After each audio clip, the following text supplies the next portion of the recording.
모세는 항상 장막을 가져다가 백성들이 사는 곳에서 멀리 떨어진 곳에 세우곤 했습니다. 모세는 그 장막을 회막이라고 불렀습니다. 누구든지 여호와의 뜻을 알기를 원하는 사람은 진 밖에 있는 회막으로 갔습니다. 모세가 회막으로 갈 때마다 모든 백성은 자리에서 일어나서 자기 장막 입구에 선 채 모세가 회막으로 들어갈 때까지 지켜보았습니다. 모세가 회막에 들어갈 때에는 언제나 구름 기둥이 내려왔습니다. 구름 기둥은 여호와께서 모세에게 말씀하시는 동안 회막 입구에 서 있었습니다. 백성은 회막 입구에 구름 기둥이 서 있는 것을 보고 한 사람도 빠짐없이 자리에서 일어나 자기 장막 입구에서 절을 했습니다. 여호와께서는 마치 사람이 자기 친구에게 말하듯이 모세와 얼굴을 맞대고 말씀하셨습니다. 말씀이 끝나면 모세는 진으로 돌아왔습니다. 하지만 모세의 젊은 보좌관 눈의 아들 여호수아는 회막을 떠나지 않았습니다. 모세가 여호와께 말씀드렸습니다. 주님께서는 저에게 이 백성을 인도하라고 말씀하셨습니다. 하지만 주님께서는 누구를 저와 함께 보내실 것인지에 대해서는 말씀하지 않으셨습니다. 주님께서는 저에게 나는 너의 모든 것을 안다. 너는 나에게 은혜를 입었다 하고 말씀하셨습니다. 제가 정말 주님께 은혜를 입었다면 주의 계획을 저에게 보여주십시오. 그렇게 하셔서 저도 주님을 알게 해주시고 계속해서 주님께 은혜를 받을 수 있게 해주십시오. 이 백성은 주님의 백성이라는 것을 기억해 주십시오. 여호와께서 대답하셨습니다. 내가 친히 너와 함께 가겠다. 내가 안심할 수 있도록 해주겠다. 모세가 여호와께 말씀드렸습니다. 주님께서 친히 저희와 함께 가지 않으시려면 저희를 이곳에서 올려보내지 마십시오.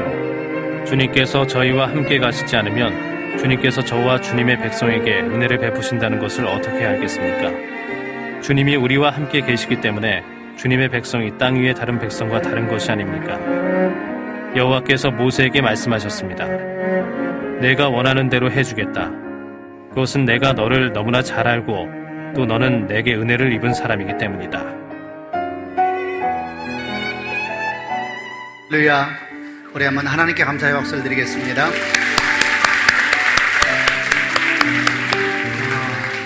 귀한 주일에 예배 오신 여러분 주님의 이름으로 환영합니다. 하나님께서 예배 가운데 놀라운 기름 부음을 더하여 주시기를 바라고 여러분 삶에도 은혜를 더하여 주시기를 바랍니다. 네, 우리 가슴에 한번 손을 얹고 믿음을 고백하고 함께 말씀을 나누겠습니다. 제가 먼저 고백하겠습니다. 하나님은 나를 사랑하십니다. 나는 그 사랑 안에 있습니다. 하나님은 오늘 나에게 말씀하실 것입니다. 그 말씀에 능력이 있습니다. 그 말씀에 생명이 있습니다. 나의 마음을 하나님께 열겠습니다. 나의 생각을 예수님께 집중하겠습니다. 들은 만큼 변합니다. 들은 만큼 행복해집니다. 성경을 보게 되면 하나님께서 특별히 가까이 지내시고 또 그들에 대해서 몇 가지 표현을 하시면서 그 관계를 말씀하시는 사람들이 나옵니다. 그중에 우리가 주목하면서 많이 듣고 또 부러워하고 귀하게 여기는 표현 중에 하나가 하나님께서 친구라고 표현하시는 것 같은 그런 모양의 내용들이 있습니다. 예를 들면은 하나님께서 아브라함을 부르실 때 이사야 41장 8절 내용을 보면 이런 표현을 쓰고 있습니다. 나의 종 이스라엘아, 내가 택한 야곱아, 나의 벗 아브라함의 자손아, 이렇게 표현을 쓰고 있습니다. 쉬운 성경으로는 너희는 내 친구 아브라함의 자손이다, 이렇게 표현을 하고 있으니까 하나님께서 아브라함을 부르실 때에 내 친구라고 표현을 하고 계세요. 나의 벗, 굉장히 친밀한 표현이지요. 그리고 또 하나님과 아브라함의 관계를 보다 보면은 창세기 18장이 소돔과 고모라가 멸망하는 내용에 나오는 장면인데 하나님께서 그 소돔과 고모라 땅을 올라가시기 전에 아브라함이 집을 들리세요. 그러시면서 지나가다가 어떤 말씀을 하시냐면 내가 지금 하려고 하는 일을 어떻게 아브라함에게 숨기겠느냐 이렇게 말씀하시면서 아브라함에게 가서 하나님께서 소돔과 고모라를 멸망시키려고 한다라는 굉장히 놀라운 말씀을 아브라함과 나누는 내용이 나옵니다. 거기서 유명한 아브라함의 중보기도가 나옵니다. 하나님 거기에 의인이 50명 있으면 어떻게 하겠습니까? 또 45명 있으면 어떻게 하겠습니까? 쭉 내려가서 의인이 10명 있으면 어떻게 하겠습니까? 라는 대화까지 가게 되는 그런 이야기가 거기서 기록이 됩니다. 하나님께서 아브라함을 나의 벗이라고 호칭하셨다는 겁니다. 또 성경을 보게 되면 다윗이라는 사람이 나오는데 다윗에 대해서는 벗이나 친구라는 표현을 쓰고 있지는 않습니다만은 사도행전 13장을 보게 되면 하나님께서 다윗에 대해서 뭐라고 말씀하시냐 하면 내 마음에 합한 사람이다 이런 표현을 쓰세요. 내 마음에 합한 사람, 그게 어떤 의미인가에 대해서는 이런저런 묵상을 할 수가 있겠습니다만은 하나님께서 다윗을 굉장히 마음 가운데 가까이 여기시는 것 같아요. 그리고 말씀하시길 내 마음에 합한 자라 내가 저를 통하여 내 뜻을 다 이루게 하리라. 내 마음에 계획한 일이 다윗을 통하여 내가 이루게 하겠다. 내 마음의 뜻과 계획을 내가 다윗에게 다 알려주어서 그가 그 뜻을 성취하게 하겠다 이런 표현을 쓰고 있는 것을 보니까 다윗과 하나님의 관계가 정말 보통 관계가 아니다 생각이 듭니다. 그리고 또 하나 오늘 저희가 보려고 하는 본문에 나오는 이야기입니다만 하나님께서 모세에게 아주 특별한 표현으로 나타나 있는 내용이 나오는데 오늘 11절 말씀에 이런 말씀이 나옵니다. 하나님께서 회막에서 모세와 1대1로 만나시는 장면인데 그 하나님과 모세가 만나는 장면을 설명하시면서 성경은 말하기를 여호와께서 마치 사람이 자기 친구에게 대하듯이 그렇게 모세와 얼굴을 맞대고 말씀하셨다. 이 표현이 재미있습니다. 하나님의 얼굴을 보았을 리는 없습니다. 이 말씀을 뒤에 보다 보면 하나님께서 모세에게 당신을 보여주시면서 얼굴을 보면 다 죽는다 그러세요. 그분이 너무 거룩한 분이시기 때문에 하나님의 얼굴을 봐서 살 자가 없는데 하나님께서 당신을 모세에게 보여주고 싶으세요. 그래서 어떻게 내용을 하시냐면 이 내용 뒷부분 거의 출애굽 33장 끝부분에 나옵니다. 하나님께서 그 앞을 지나가시면서 정륜을 지나갈 때 모세의 얼굴을 가리세요. 그리고 다 지나갈 쯤에 손을 거두실 때에 하나님께서 말씀하시기를 네가 내 뒷모습을 보게 될 것이다 이렇게 말씀하는 내용이 나옵니다. 하나님께서 모세에게 당신을 보여주고 싶어 하시고 아주 굉장히 놀라운 장면이죠. 그리고 그 내용까지 가기 전에 앞부분에서 회막에서 하나님과 모세가 만나는 장면을 설명하시면서 사람의 친구와 대화하듯이 그 얼굴과 얼굴을 맞대면하여서 아주 친밀하게 대화했다 이런 표현이 나온다는 겁니다. 이런 표현들을 듣다 보면은 마음 가운데 이렇게 막 설레입니다. 과연 이게 무슨 뜻일까? 이게 어떤 의미일까? 이런 생각이 들면서 마음이 막 설레이고 두근거리기도 하고 한편으로는 부러움도 있고 한편으로는 두려움도 있고 이런저런 마음 가운데 같이 일어나는 감정적인 요동함이었습니다. 그런 마음을 가지고 한 주 동안 설교를 준비하고 또 우리 오늘 목사님이 찬양인도 하는데 주는 나의 친구 막 찬양하는데 막 가슴이 너무 떨리는 거예요. 과연 이게 무슨 뜻일까? 왜냐하면 우리들 마음 가운데 보통 하나님께서 우리를 친구로 대하셨다 그러면 어떤 마음이 약간은 오해가 있냐 하면은 친구라고 생각하면은 뭔가 막대해도 될 것 같은 분, 내가 막말해도 될 것 같은 그런 분, 쉽게 말해도 될 것 같고 내가 한 말 했다가 그냥 마음이 바뀌어서 특별히 설명 안 하고 약속을 바꿔도 될 것 같은 그런 생각을 하는 경향이 있습니다. 에이, 친구 사이에 그럴 수도 있지 뭐 그래 치사하게 뭐 이런 표현도 하고 심지어는 나쁜 일을 하면서도 친구랑 함께 가는 거야 망해도 함께 망하고 죽어도 같이 죽는 거야 뭐 이런 얘기를 할 때 우리는 친구라는 표현을 쓰기를 좋아하는데 사실은 성경에 나오는 하나님께서 그를 친구처럼 대했다는 것은 전혀 그런 뜻은 아닙니다. 지금 여러분에게 말씀드린 것처럼 하나님은 아브라함을 벗이라고 부르셨습니다. 다윗을 내 마음에 합한 자라고 말씀하셨습니다. 그리고 오늘 제가 보려 하는 모세는 주님께서 그 얼굴을 너무너무 보여주고 싶어 하셔서 얼굴과 얼굴을 대면하여서 친구처럼 말씀하셨다 이렇게 성경을 기록을 남기고 있습니다. 그런데 이들 한 사람 한 사람은 재미있게도 하나님께서 그들을 친구로 대하셨지만 그들 한 사람도 하나님을 친구로 여기지는 않은 것 같습니다. 이 표현이 좀 주의스럽습니다. 그들은 결코 하나님을 무례하게 대하지 않았다는 것이죠. 그들은 누구보다 하나님 앞에 신실하였고 누구보다 하나님 앞에 충성되었고 누구보다도 주님을 사랑하였고 이 세상 그 누구보다도 주 앞에 정말 아름다운 삶을 살기 위해서 경주하였던 사람들입니다. 아브라함이나 모세나 다윗을 놓고 말한다면 당신들 중에 가장 주님을 사랑하는 사람이 누굽니까? 라고 말한다면 아마도 그들은 그 질문 가운데 누구에게도 지고 싶지 않을 만큼 빠른 소리로 말할 것 같습니다. 제가 가장 하나님을 사랑합니다. 누구보다 주 앞에 신실했던 사람들, 누구보다도 주 앞에서 아름다웠던 사람들, 그리고 누구보다도 주의 마음을 깨달아 알기 위하여서 온 힘을 다했던 사람들, 그들이 바로 하나님께서 친구다라고 표현하고 있는 그렇게 친밀하게 느껴졌던 사람들입니다. 하나님께서 누군가를 친구로 대하셨다는 말은 친밀함을 말하는 것입니다. 그렇게 가까운 관계로 있었다. 무례함도 아니고 함부로 해도 된다는 관계가 아니라 그들이 얼마나 친밀하였는지, 그들이 얼마나 가까운 사이였는지, 하나님께서는 그들에게 당신의 모든 것을 보여주고 싶어 하셨고, 그들은 주 앞에 전심으로 나아가고 싶었던 신실한 관계, 그런 관계를 표현하시면서 친구 같았다라는 표현을 쓰고 있는 것입니다. 오늘 저희가 그 가운데 모세 얘기를 해보려고 합니다. 하나님께서 모세와 대화하시면서 친구처럼 대화했다는 표현을 쓰고 있고, 그 모세에게 당신을 보여주고 싶으셔서 전무후무한 역사상 잊지 않았던 당신의 모습을 보여주셨던 그 하나님의 모습을 생각하면서 친밀하면 무엇일까? 그리고 하나님께서 친구처럼 가까이 오고 싶어하는 사람은 어떤 사람일까?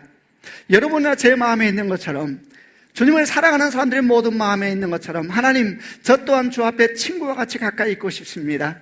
얼굴을 대면하여 보고 싶습니다. 주의 음성을 보다 명확하게 듣고 싶습니다. 하나님 뜻을 알고 싶습니다. 제 인생을 향한 하나님 계획을 보다 명확하게 알고 싶습니다.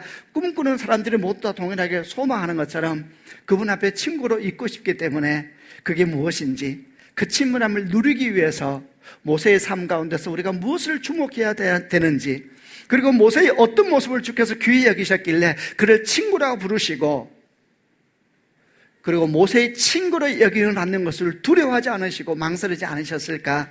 이런 마음을 가지고 그 친밀함 섬으로 들어가 보려고 합니다.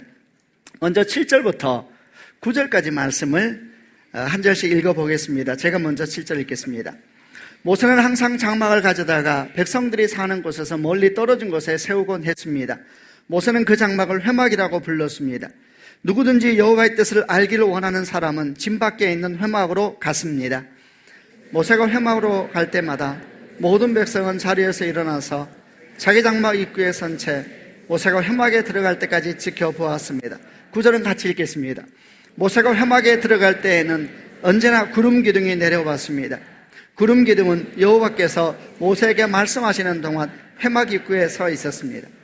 이 장면은 하나님께서 회막이라는 곳에서 모세와 만나는 장면을 설명하고 있는 첫 부분입니다.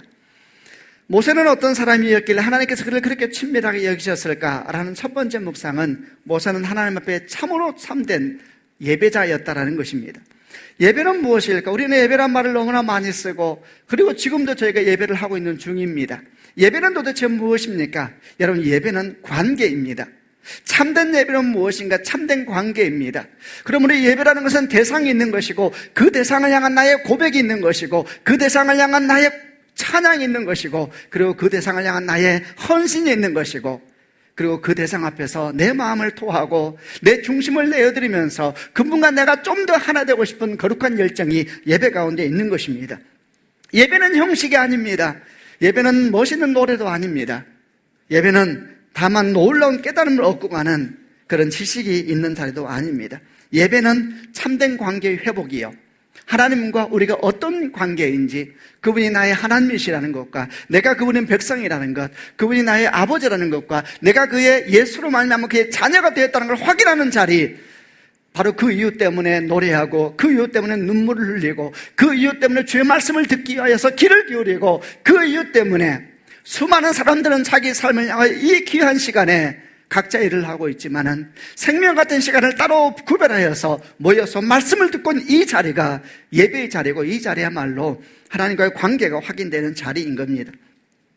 모세는 어떤 사람인가? 여러분, 모세를 생각할 때 어떤 생각이 먼저 여러분 가운데 떠오릅니까? 지금까지 제가 한 4달 동안 출애굽기 말씀을 나누면서, 출애굽기에는 하나님과 모세의 갈등들과 이어지는 약속의 전개들이 나왔지 않습니까? 이런 얘기를 하면서, 이런 얘기를 설교를 들으면서 가장 먼저 떠오르는 모세에 대한 그림이 어떤 그림입니까? 어떤 사람들은 아마도 80세가 된 노인네가 지팡이 하나를 들고 떨기나무 앞에서 당황히 하면서 주의 존재 앞에서 어찌할지 모르는 한 노인이 떠오를지도 모르고, 또 어떤 사람은 홍해 앞에 서서 하나님의 지팡이를 앞에 들고 내밀었을 때 홍해가 갈라지는 그 자리 가운데 있는 위대한 하나님의 사랑을 보는 생각하는 사람도 있을 것이고, 또 어떤 사람은 신의 산에 올라가서 불꽃 가운데서 주와 대화하고 있는, 그리고 그 가운데서 일찍이 그 누구도 경험하지 못하였던 주께서 친히 쓰신 돌판을 가지고 내려오고 이스라엘 백성 앞에 서 있는 그 위대한 지도자, 그런 지도자의 모습을 생각하면서 모세가 떠오를지도 모릅니다.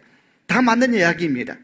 그런데 누구라도 조금만 묵상을 더 해보면 이런 모습 하나하나마다 동시에 겹쳐지는 모세의 모습이 있습니다. 그것은 그가 기도하는 사람이었다는 것이고, 그가 정말 주 앞에 서기 위해서 온 힘을 다하는 사람이었다는 것이고, 그가 하나님의 이름을 부르고 그 앞에 나아가기 위하여 전심전력하는 사람이었다는 것, 그의 삶의 중심에는 항상 예배가 있었고 기도가 있었고, 그의 삶의 중요한 과정마다 그 앞에 기도했던 하나님의 사람이었다는 것을 아주 누구라도 동의할 수가 있을 겁니다. 여러분, 하나님께서 내 친구다, 당신의 모습을 그렇게 보여주고 싶으셨던 모세는 어떤 사람인가? 그는 진실로 예배하는 사람이었습니다. 여러분, 모세가 얼마나 바쁜 사람이었습니까? 생각해 보시길 바랍니다. 남자 장년만 60만 명, 여자와 아이들을 포함해서 최소 단위가 200, 일반적으로 300만 명 이상을 말합니다. 그들을 이끄는 지도자였습니다. 그렇게만 이해하면 다 안 됩니다. 그들은 누구였는가? 430년 동안 노예였던 사람들입니다.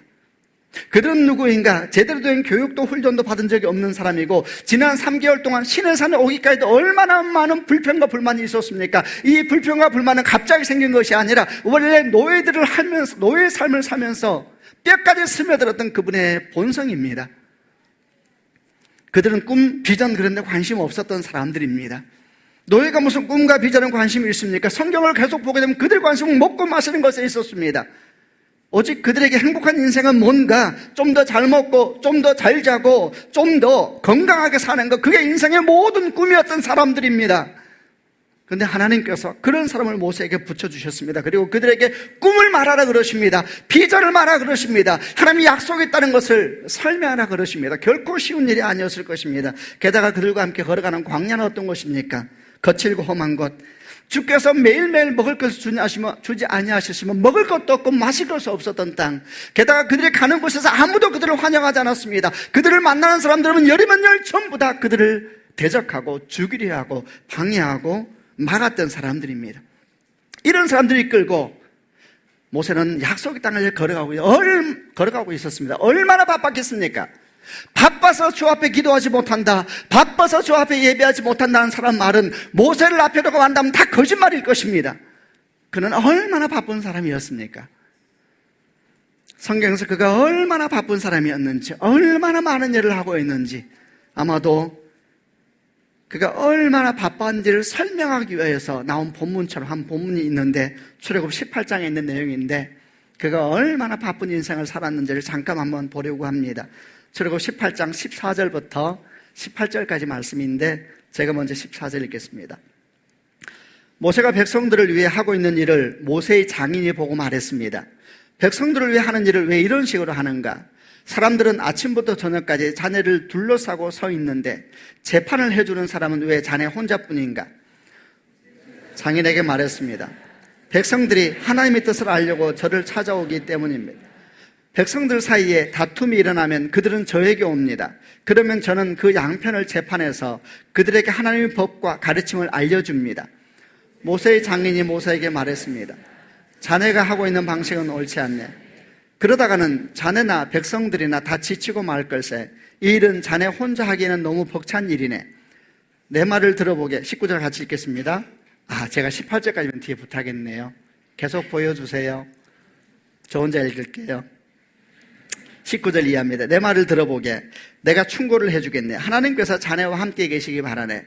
자네는 하나님 앞에서 백성들을 대표해야 하고 백성들의 문제를 하나님께 가지고 가야 하네. 그들에게는 규례와 법을 가르치고 그들이 가야 할 길과 해야 할 일을 알려주어야 하네. 내용은 이렇습니다. 모세의 장인, 미디안 광야에 가서 만났던 모세의 장인, 그가 광야에 있는 모세를 찾아와서 보니까 너무나 바쁜 것입니다. 아침부터 저녁까지 하나도 쉴 시간이 없이 사람들을 재판하여 주고 사람들에게 하나님의 뜻을 알려주고 모든 일을 다 하고 있었답니다. 그래서 장인이 생각합니다. 저렇게 일하다 죽겠구나. 그래서 충고를 합니다. 모세, 그렇게 하면 안 된다고. 대표를 뽑아라. 그리고 그들을 훈련시켜서 그들을 하여금 대부분의 일을 하게 하고 당신은 중요한 일만 하면 된다. 이렇게 설명을 하니까 모세가 장인의 충고를 받아들여서 리더를 세웁니다. 1000부장, 100부장, 50부장, 10부장. 천부장은 1000명의 리더, 100부장은 100명의 리더. 그리고 10부장까지 10명의 리더가 체계화시키고 조직화시켰습니다. 그리고 그들에게 하나님의 법과 말씀을 가르쳐 주었습니다. 자, 여러분 물어보십시다. 그러면 이제 이 사건 이후로는 모세가 좀 여유가 생겼을까요? 이 사건 이후로는 이제는 좀 예배할 만하다, 이제는 좀 내가 시간이 있구나, 이렇게 말할 만한 상황이 되었을까요? 그럴 리가 없습니다. 해본 사람은 압니다. 차라리 직접 하는 게 낫지 가르치는 게 얼마나 힘든 일입니까? 배운 적도 없는 사람들, 글도 모르는 사람들 모아놔가지고 리더라 그래서 리더가 더 문제입니다. 차라리 그냥 갑시다 그러면 되는데, 갑시다 그랬는데 옛날에는 그냥 가자 그랬는데 이제는 찾아와서 자세히 말하라고 리더가 나서기 시작했을 겁니다. 너무너무 피곤한 일일 것입니다. 몸이 10개도 감당을 못할 거예요. 정말 주 앞에 날마다 그만하겠다고 그런 상황이 반복됐을 것입니다. 그러나 여러분, 사랑하는 여러분, 성경을 보시길 바랍니다. 우리 가운데 기억나는 모세의 모습은 절대 그런 모습이 아닙니다. 그가 얼마나 기도했는지, 그가 얼마나 주 앞에 머물려고 온 힘을 다했는지, 여러분 그냥 아주 너무나 자연스럽게 성경 기록하고 있습니다. 우리가 조금만 그의 상황을 이해한다면, 그가 예배의 자리를 지키기 위하여서 얼마나 노력했는지, 그가 예배의 자리를 놓치지 않기 위해서 얼마나 힘을 썼는지를 알 수가 있는 것입니다. 하나님은 모든 걸 알고 계셨지요. 오늘 성경도 이렇게 나옵니다. 모세는 항상 장막을 가져다가 백성들이 사는 곳에서 멀리 떨어진 곳에 세우곤 했습니다. 모세는 그 장막을 회막이라고 불렀습니다. 누구든지 여호와의 뜻을 알기를 원하는 사람은 진 밖에는 회막으로 갔습니다. 모세가 회막으로 갈 때마다 백성들은 자기 자리에서 일어나서 자기 장막에 서서 모세가 회막에 들어갈 때까지 지켜봤습니다. 모세가 회막에 들어갈 때는 언제나 구름 기둥이 내려왔습니다. 그 구름 기둥은 여호와께서 모세에게 말씀하시는 동안 회막 입구에 서 있었습니다. 그가 얼마나 하나님 앞에 예배하는 사람이 있는가, 예배를 중요하게 여기는 사람이 있는가에 대해서 오늘 본문은 이렇게 가르쳐 줍니다. 그는 항상 장막을 가져다가 회막을 만들었다 그랬습니다. 주목할 말씀은 항상입니다. 항상. 그는 항상 회막을 만들었습니다. 다른 말로 표현할까요? 그는 항상 예배했습니다. 이렇게 표현해도 되는 것이죠. 백성들이 사는 곳에서 멀리 떨어져서, 그 당시엔 아직 성막이 정식으로 만들어질 때가 아니었습니다. 아주 많은 묵상을 하게 하는 상황이죠. 떨어진 곳은 멀리 떨어진 곳은 회막. 회막은 광야에 있는 성전의 임시 모습으로 생각하면 됩니다. 텐트지요. 하나님과 만나는 특별한 장소를 모세가 구별해서 모든 백성들이 와서 다 예배하라고, 다 기도하라고 진에서 좀 떨어진 곳에서 회막을 만들어 놓고 모세가 항상 가서 기도했다는 이야기입니다. 자, 여러분 물어보십시다. 이렇게 모세는 이스라엘 백성들에게 예배를 가르쳐주고 싶었습니다. 그런데 여러분, 회막을 이렇게 만들었고 예배하게 하고 기도하게 했을 때에 이스라엘 백성 중에 누가 그 회막을 갔을까요? 성경을 아무리 읽어보아도 그들이 회막에 가서 전심으로 눈물로 기도했다더라, 그들이 회막 앞에 무릎을 꿇고 주의 임재를 구하였다더라, 그들이 무릎을 꿇고 하나님의 이름을 불렀다더라, 이런 내용이 안 나옵니다. 여러분, 오늘 성경을 보아도 그들은 회막이 있었습니다. 모세가 갈 때 주의 영광이 나타났습니다. 백성들은 어떻게 했습니까? 저 멀리 떨어져서 자기 장막에 서서 모세가 회막에 들어가는 것을 구경하고 있었습니다. 그리고 여호와의 구름이 내려오니까 그 장막에 서서 하나님의 구름 기둥을 향해서 절하는 모습이 나와 있는 것입니다. 이런 묵상을 했습니다. 모세는 도대체 지금 무엇을 하고 있는 것일까? 그는 예배하고 있는 것이지요. 그리고 이스라엘 백성들 가운데 예배를 보여주고 있는 것이지요. 문제는 이것입니다. 이스라엘 백성들은 예배의 중요성을 전혀 모릅니다. 그들은 하나님 앞에 산다는 것이 뭔지를 모릅니다. 출애굽하고 시내산까지 왔지만 예배의 중요성을 모릅니다. 그들은 예배가 죽으면 다 죽는다는 것을 모릅니다. 그러니까 모세가 예배하러 갈 동안에도 멀리 서서 구경하고 있는 것입니다. 더 기가 막힌 사실은, 더 놀라운 사실은 모세는 그럼에도 불구하고 계속 나아가서 예배했다는 것입니다. 저는 이렇게 생각이 들었습니다. 참으로 모세는 아름답구나. 그는 이스라엘 가운데서 그렇게 바쁜 일상 가운데서, 그리고 아무도 예배에 관심이 없는 그런 무리들 가운데서 끝까지 예배의 자리를 지킨 사람이었을 뿐만 아니라 예배에 관심 없는 그들에게 예배가 얼마나 아름다운지, 예배가 얼마나 놀라운 영광이 있는지, 예배가 얼마나 위대한 주의 임재가 있는지를 보여주고 싶어 했구나, 이런 마음이 계속해서 제 안에 일어났습니다. 여전히 자신들의 삶의 자리를 떠나지 못하고 멀리서 예배를 구경하고 있는 사람들, 그들에게 참된 예배자의 모습을 보여주고 싶었던 모세, 그들에게 예배가 얼마나 영광스러운지를 보여주고 싶었던 모세, 하늘이 열리는 것이 진짜 있다는 것을 보여주고 싶었던 모세, 하나님이 진짜 말씀하는 분이라는 것을 보여주고 싶었던 모세, 하나님이 실존하시는 분이시요, 하나님이 지금도 함께 하시는 분이시고 하나님을 찾는 백성들마다 함께 하신 분이라는 걸 보여주고 싶었던 모세, 그 모세의 모습이 계속해서 생각이 났습니다. 여러분, 이 사람이 모세입니다. 그리고 하나님께서 이 모세를 친구로 대하셨습니다. 사랑하는 여러분, 만약에 저와 여러분이 정말 주님 앞에 친구처럼 친밀한 관계를 원하신다면 예배의 소중함을 깨닫는 축복이 있기를 바랍니다. 주의 성령이 여러분에게도 저의 가운데도 정말 임하기를 원합니다. 여러분 예배 중에 정말 하늘이 나누어지는, 갈라지는 경험이 있기를 원합니다. 여러분 예배 중에 하나님의 구름 기둥이 내려와서 여러분과 하나님의 만남을 보호하고 그 누구도 들어오지 못하도록 둘만이 만나는 긴밀한 자리, 그런 개인적인 자리가 여러분 가운데 경험되는 축복이 있기를 바랍니다.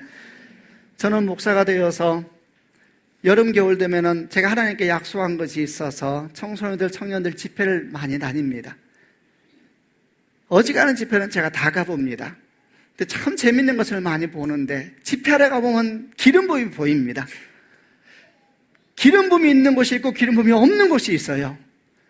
하나님의 영이 임하는 곳이 있고 임하시는가? 이렇게 생각되는 곳이 있어요. 저희는 관심 있게 보아요.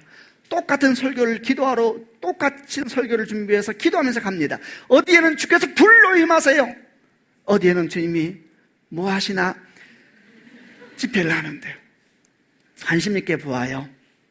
그러면 몇 가지 공통점이 있습니다. 그 중에 하나가 그 공동체 리더가 진짜 예배자인 공동체가 있습니다. 그 공동체 리더가 진짜 예배자가 있어요. 그런 생각할 때마다 참 돌아보게 됩니다. 나하고 여호사 목사님은 진짜 예배자인가? 정말 우리는 주님을 사랑하는가? 한 예배를 갔는데 저보다 젊은 목사님이에요. 거기는 갈 때마다 기름 부음이 막 철철 넘쳐요. 목사님 표현이 좀 진짜 그래요. 거기는 제가 갈 때마다 막 내가 치유된다는 것을 알고 가요. 그보다 훨씬 더 큰 집회도 있어요. 그런 큰 집회에 비하면은 거기는 큰 집회이긴 한데 큰 집회에 비하면은 그런 집회예요. 그런데 딱 설교 올라가서 강사장 딱 기다리잖아요. 제가 설교 준비하는 옆에 딱 막 기름 부음이 느껴져요. 그럼 저는 주변을 살펴보아요. 도대체 이 기름 부음은 뭘까? 이 임재는 뭘까? 그러면 저를 안내하기 위해서 올라가던 그 목사님이 두 손을 들고 막 노래를 해요. 나 강사 소개시키러 갔으면서 난 신경 안 쓰고 막 두 손을 들고 예배팀들 찬양하는 사람, 드럼하는 사람, 일렉하는 사람들 두 손을 들고 찬양을 해요. 드럼은 안 치고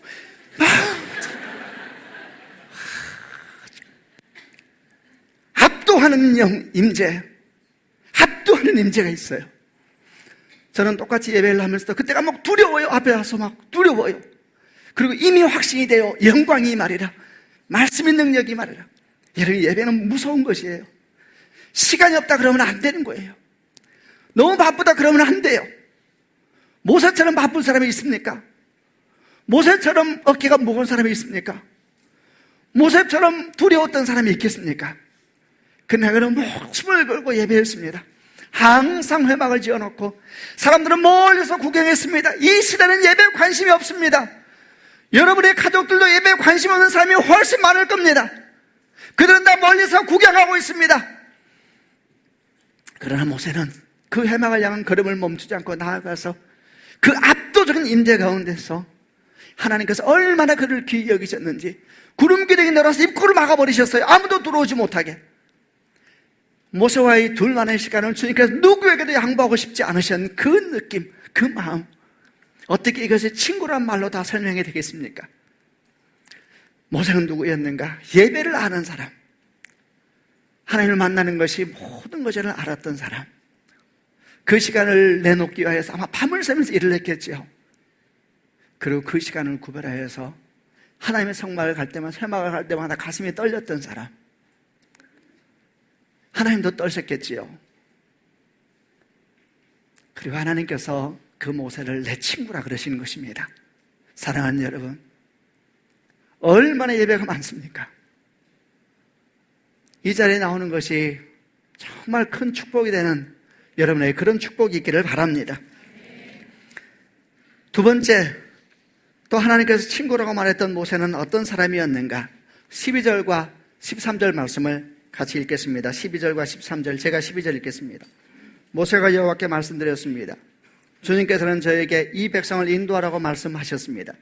하지만 주님께서는 누구를 저와 함께 보내실 것인지에 대해서는 말씀하지 않으셨습니다. 주님께서는 저에게 나는 너의 모든 것을 안다, 너는 나에게 은혜를 입었다 하고 말씀하셨습니다. 13절, 제가 정말 주님께 은혜를 입었다면 주의 계획을 저에게 보여주십시오. 그렇게 하셔도 저도 주님을 알게 해주시고 계속해서 주님께 은혜를 받을 수 있게 해주십시오. 이 백성은 주님의 백성이라는 걸 기억해 주십시오. 이 백성은 주님의 백성이라는 걸 기억해 주십시오. 제가 정말 주의 은혜를 입은 사람입니까? 그렇다면 주님의 계획을 저에게 알려주십시오. 주님은 지금 어떤 뜻을 가지고 계십니까? 주님, 저희를 지금 어디로 인도해 가고 계십니까?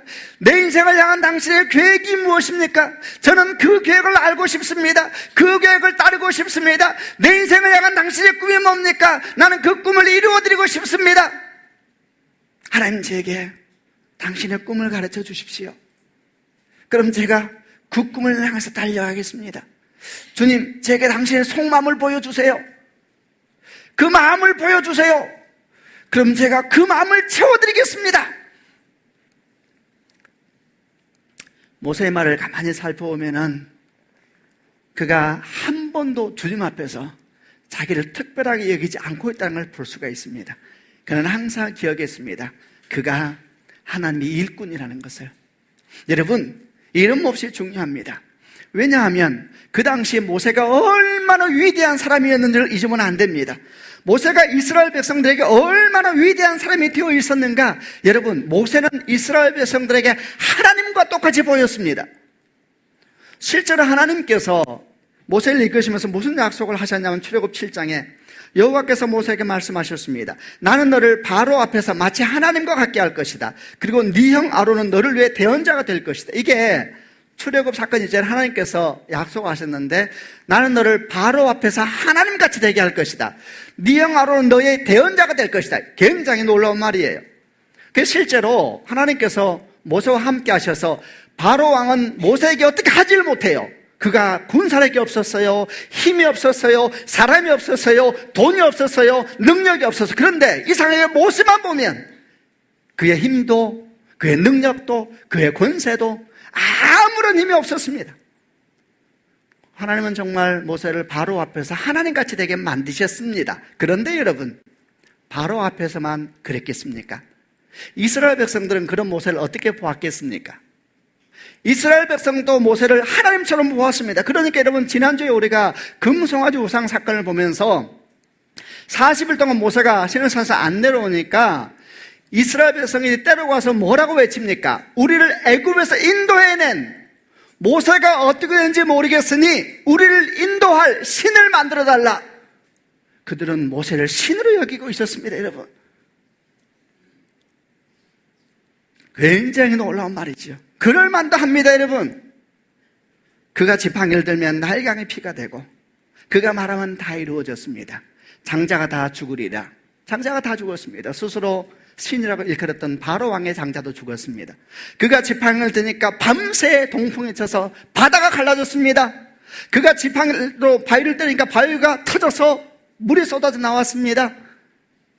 그가 두 손을 들고 기도하니까 갑자기 폐하였던 백성들이 용사가 되어서 이기기 시작했습니다.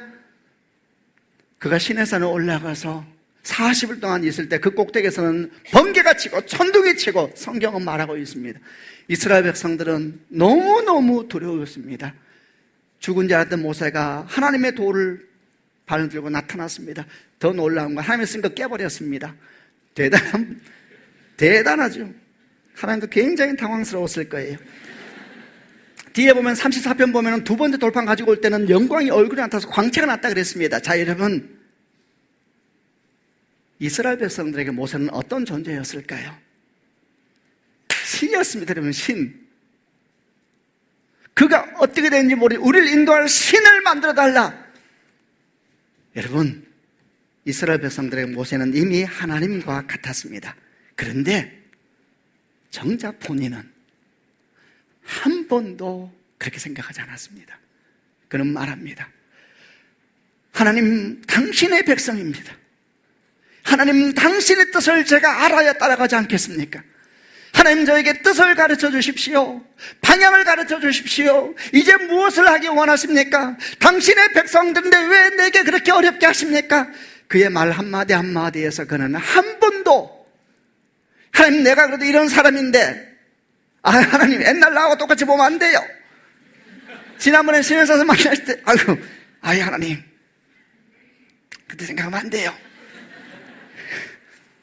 아유 하나님, 저 자꾸 오라 가라 그러지 마세요. 너무 바빠요. 한 번도 그러지 않았습니다. 여러분, 질문하겠습니다. 여러분이 모세와 같았다면 어떻게 했겠습니까? 여러분은 말 한마디에 수백만 명이 군대처럼 움직입니다. 심지어는 여러분 말 한마디에 그들의 생명도 뺏을 수도 있고 마음대로 할 수도 있는 힘이 있습니다. 여러분이 기도하면 하늘이 갈라집니다. 전부 다 여러분 만나려고 아침부터 저녁까지 줄 서 있습니다. 저분이 말은 하나의 말씀이야. 저분이 말하면 다 이루어져.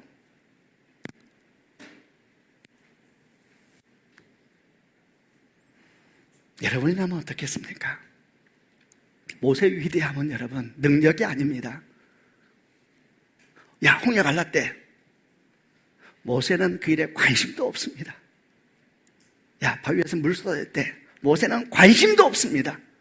모세, 그는 관심도 없습니다. 그의 위대함은 나일강이 피로 변한 게 아닙니다. 그 위대함은 얼굴의 광채도 아닙니다. 그는 나중에 수건으로 막아버립니다. 그는 관심도 없었습니다. 사람들이 그거 가지고 얘기하는 거죠.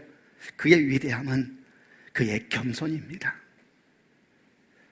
그의 위대함은 그의 가난한 마음입니다. 그의 위대함은 세상의 모든 영광인데 흔들리지 않는 그의 믿음입니다. 그의 위대함은 세상 사람들의 박수 소리, 세상 사람들의 환호 소리, 세상 사람들의 영광에 대해서 한 번도 흔들려 본 적이 없는 그 내면의 힘입니다. 너무너무 놀랍지 않습니까? 놀라셔야 되는데 안 놀래고 있는 것이 참으로 놀랍군요. 저는 깜짝 놀랐습니다. 묵상을 하면서 너무너무 당황스럽고 내가 모세가 안 된 것이 얼마나 감사한지. 아침부터 저녁까지 줄 서 있으면 줄 서요, 줄. 당신 때문에 내가 기도를 못해요, 요새. 그러나 내가 당신을 위해서 기도하지 않으면 누가 하겠어요? 내가 모세가 안 된 것이 얼마나 감사한지. 여러분, 하나님은 지금도 친구처럼 대화할 사람을 찾고 계십니다. 그러나 그것이 우리에게 독이 된다면 그분이 왜 우리를 찾아오겠습니까? 그것이 우리를 죽이는 일이라면 왜 그분이 우리를 찾아오겠습니까? 나보다 더 나를 사랑하신 하나님께서 나를 그런 능력이 없는데 왜 날 찾아오겠습니까? 그 사랑은 지금도 문 밖에서 두드리고 계시는 것이죠. 하나님이 우리를 친구처럼 여기기 원하신다. 이런저런 생각들과 아픔들이 우리를 흔들고 있는 것입니다. 여전히 우리 내면에서는 소리가 들려옵니다. 창세기 3장에서 했던 뱀의 소리. 네가 하나님 될 수 있어. 네가 다 할 수 있어. 네가 한 거야. 요한복음 1장에는 세례 요한이 생각이 났습니다. 유대 광야에서 회개의 세례를 주고 말씀을 선포하니까 온 이스라엘이 떠들썩했습니다. 사람들은 말했습니다. 혹시 그리스도가 저분인가? 오실 메시아가 저분인가? 온 이스라엘이 세례 요한을 주목하고 있었습니다. 세상의 모든 영광 다가오고 있었죠. 예루살렘에 사람들을 보내서 물어봅니다. 제사장들이, 당신이 그리스도이십니까? 나는 그리스도가 아닙니다. 당신이 엘리야입니까? 엘리야가 그리스도 오기 전에 원래 먼저 온다 그랬습니다. 당신이 엘리야입니까? 나는 엘리야도 아닙니다. 당신이 오시기로 한 그 예언자입니까? 나는 그 예언자도 아닙니다. 그럼 당신은 누구입니까? 나는 주의 길을 예비하라는 광야에서 외치는 소리입니다. 너무너무 멋지죠. 한순간에 왕이 될 수 있습니다. 당신이 그리스도이십니까? 그런 말 하지 마세요. 그렇게, 그런 말 함부로 하면 안 돼요. 아니단 말도 안 하고 기단 말도 안 하면서, 그런 말 하지 마세요. 하나님 놀라세요. 그러지 마세요. 아니다 그래야죠. 명확하게. 저는 세례 요한과 모세를 보면서 주님이 사랑하는 사람은 이유가 있나 보다. 주를 만나는 것이 얼마나 큰 영광입니까? 그 영광을 경험해도 영광이 취하지 않을 사람, 그 사람에게 영광이 오겠구나. 주를 만나도 그 영광에 빠져서 정신 잃지 않은 사람, 착각하지 않은 사람, 그 사람에게 영광이 오겠구나. 그래서 마음이 아팠습니다. 나는 취할 사람 같아서. 그래서 내 밖에서 주님이 지금도 서 계시겠구나. 그래서 마음이 아픕니다. 하나님은 모세와 함께 계셨습니다. 그리고 아무도 들어오지 못하게 하시고, 그러니까 하나님께서 모세에게 속마음을 다 말하는 거예요. 나 진짜 화났다 이런 말도 막 모세에게 다 하잖아요. 하나님 왜 그러세요? 모세하고 대화하고. 너무너무 멋있죠. 사랑하는 여러분, 하나님과의 친밀함을 경험하고 싶습니까? 아멘 하시길 바랍니다. 겸손하셔야 합니다. 세상 박수에 속지 말아야 하고, 영광에 속지 말아야 하고, 다시 주를 향하여. 뒤에 모세가 뭐라고 덧붙인지 아세요? 하나님이 함께 올라가지 않으면 저희 안 올라가겠습니다. 그럽니다. 모세는 알았습니다. 약속의 땅은 공간 문제가 아니거든요. 에덴은 공간 문제가 아니었어요. 관계 문제거든요. 하나님이 없는 약속의 땅은 약속의 땅이 아니거든요. 에덴은 공간으로 아니까 자꾸 더 큰 집, 더 화려한 곳. 그 사람은 에덴은 평생 찾아도 없지요. 에덴은 그리스도와 관계 속에서 만들어진 하나님의 나라거든요. 모세가 말합니다. 하나님 없는 약속의 땅은 약속의 땅이 아닙니다. 하나님 없는 은혜는 은혜가 아닙니다. 뒤에 다 나와요. 하나님께서 모세 정말 좋아했겠죠. 날도 하기 싫어요. 내일 아니라고. 하나님께서 모세를 얼마나 사랑하셨겠어요. 사랑하는 성도 여러분, 주님의 은혜가 여러분과 함께 하시기를 바랍니다. 하나님 앞에 모세처럼 겸손하게 목숨을 다해서 예배를 지키시고 온 힘을 다해 주께 나아가고 주님만이 모든 것입니다 고백할 때에 여러분 귀에 음성이 될 겁니다. 이는 내 사랑하는 자요 내 기뻐하는 자라고. 하나님이 친구처럼 말씀하기 시작하고 주의 눈물이 보이기 시작하고 주의 아픔이 이해되기 시작하고 주님의 뜻에 대해서 깨닫게 되기 시작하고 인생을 드리고 싶어서 힘을 드리고 싶어서 발버둥 치는 인생이 될 겁니다. 아멘. 그런 축복이 있기를 바랍니다. 기도하십시다.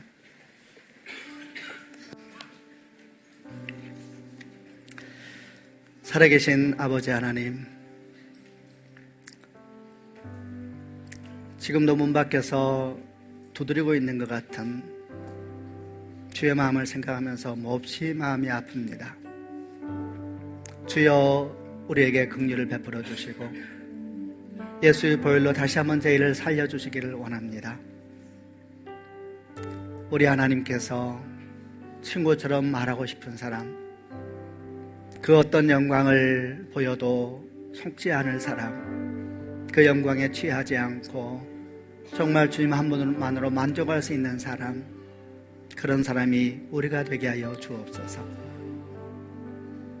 하나님, 아브라함에게 나의 벗 아브라함 말씀하셨는데 우리에게는 뭐라고 말씀하시겠습니까? 아버지, 우리를 주의 존전으로 부르시고 주의 그 사랑으로 죄를 덮어 주시옵소서. 하나님, 오늘 저희가 주의 은혜를 생각하며 귀한 성찬의 자리로 나아갑니다. 우리를 위해서 찢기신 몸, 흘리신 피를 기억하며 나아갑니다. 믿음을 가지고 용기를 가지고 담대하게 그 살을 먹고 피를 마시길 원합니다. 아멘. 주 예수여 오시옵소서. 예수 그리스도 이름으로 기도합니다. 아멘.